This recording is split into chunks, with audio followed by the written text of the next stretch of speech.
Aujourd'hui, les banques en ligne sont une excellente alternative aux banques traditionnelles, notamment pour leurs frais très faibles, voire même jusqu'à 0 € en fonction des offres, et également pour leur accessibilité et leur côté pratique. C'est pourquoi dans cette vidéo, je vais te partager tous les avantages et les inconvénients des banques en ligne, comme ça tu pourras te faire ton propre avis.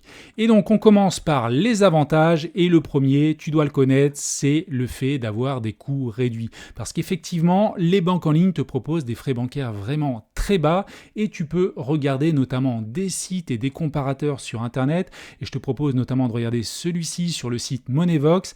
Quel est le classement des banques les moins chères au 1er juin 2024 ?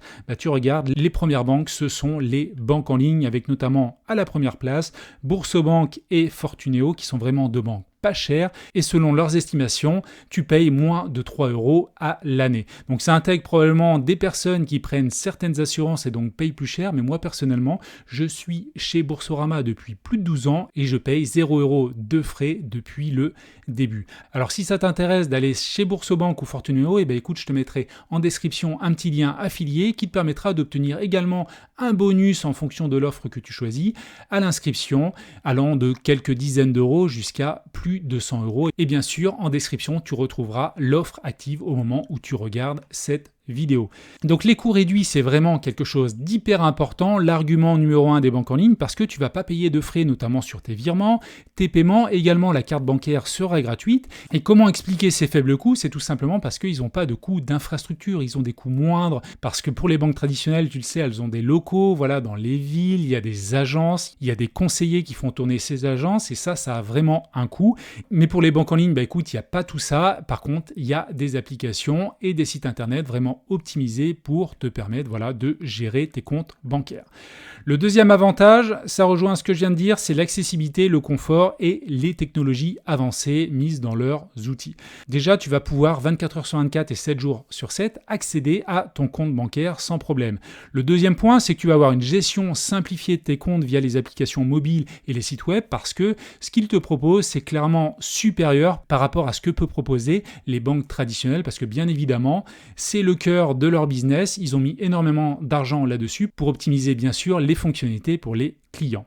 Tu as également la possibilité d'ajouter des RIB très facilement, en instantané, contrairement aux banques traditionnelles où des fois tu vas devoir appeler ton conseiller, des fois ça va mettre une journée, voire même plus avant que le RIB soit opérationnel et que tu puisses faire ton virement, et en plus tu vas pouvoir faire des virements instantanés et gratuits.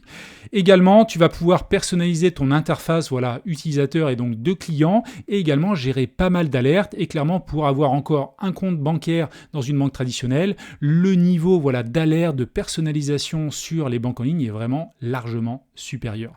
Autre avantage, c'est la partie service client et surtout assistance. Alors déjà, tu vas avoir des chatbots et une assistance en ligne disponible 24 h sur 24 et 7 jours sur 7. Ça va te permettre de répondre sûrement à 80% des questions. Et puis en parallèle, tu vas pouvoir accéder à une assistance téléphonique avec une grande amplitude horaire. Et d'ailleurs, je voulais te montrer là-dessus le site de Boursorama. Tu vois que leur amplitude horaire, c'est de 9 h à 19 h en semaine. Donc bien entendu, ta banque traditionnelle, elle sera fermée à 18 h 30, tu auras du mal à joindre ton conseiller.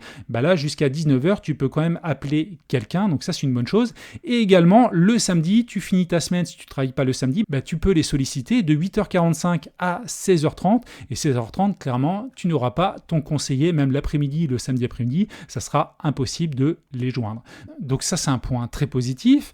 Autre avantage des banques en ligne, c'est que tu vas pouvoir ouvrir ton compte de manière très rapide, c'est simplifié, ça prend que quelques minutes pour demander la création, mettre tes documents d'identité, et donc ça c'est vraiment top.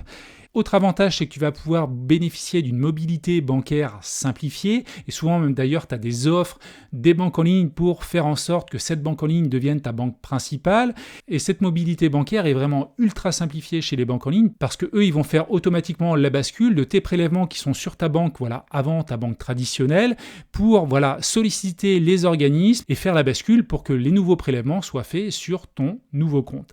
Et enfin, tu as un autre avantage non négligeable sur les banques en ligne, ligne, c'est que tu as des offres et des promotions régulières. Déjà, tu peux toucher un bonus à l'inscription, comme je t'ai dit tout à l'heure, tu retrouveras des liens en description. Et au-delà de ça, tu peux aussi trouver d'autres offres avec des taux d'intérêt qui sont plus attractifs sur tes comptes épargne. Également des programmes de cashback et de récompense. Je pense notamment à la banque Revolut qui te permet d'avoir 1% de cashback sur toutes tes dépenses en utilisant bien sûr la carte bancaire. Donc tout ça amène à des bonus et donc des promotions très intéressantes. Donc après les avantages, maintenant on va basculer à l'autre partie. Il y a quelques inconvénients clairement, et je vais vraiment être transparent dans cette vidéo. Le premier inconvénient, c'est l'absence de succursale physique. Bien entendu, tu n'auras pas une banque avec pignon sur rue à 500 mètres ou 1 km de chez toi. Donc ça, c'est un petit peu embêtant parce que tu ne vas pas avoir la possibilité de rencontrer un conseiller physique. Et ça peut être important si tu as besoin de conseils personnalisés en fonction de ton profil et si tu ne te sens pas à même de rechercher l'information sur Internet pour trouver une réponse. Deuxième inconvénient de l'absence de succursale physique pour les banques en ligne, c'est la difficulté de déposer des espèces ou des chèques. Clairement, pour moi, ça reste mon avis, mais pour les espèces, c'est pas un problème parce qu'il te suffit tout simplement de payer tes dépenses quotidiennes, que ce soit tes courses, de faire un plein d'essence avec du liquide ou d'autres choses, de payer aussi quelques factures. Par contre, pour les chèques, c'est un petit peu plus délicat parce que ton chèque, tu vas devoir l'envoyer à l'adresse de la banque en ligne. Donc, tu vas devoir faire un courrier avec le prix d'un timbre. Néanmoins, aujourd'hui, en 2024, on utilise de moins en moins de chèques et rares sont les fois où tu vas devoir faire ce genre d'envoi parce que tu vas essayer de privilégier plutôt des virements bancaires, notamment avec tes amis, plutôt qu'un chèque bancaire. Autre inconvénient, c'est la sécurité et la confidentialité. Alors bien entendu, vu que c'est une banque en ligne, il y a une partie tech sur les applications mobiles et sur les sites qui est beaucoup plus importante. Donc il y a toujours un risque sur la protection des données personnelles et financières. Mais est-ce un vrai avantage? Parce que côté banque en ligne, c'est le cœur du business. Donc clairement, côté technologie, ils ont mis le paquet pour la sécurité et je serais peut-être quasiment plus inquiet pour une banque traditionnelle dont c'est pas le métier de base, qui va développer un site internet et qui va pas pousser cette partie sécurité à son maximum. Donc ça, effectivement, c'est un risque, la sécurité et la confidentialité, mais je suis pas convaincu que ce soit sur les banques en ligne où il y a le risque le plus important.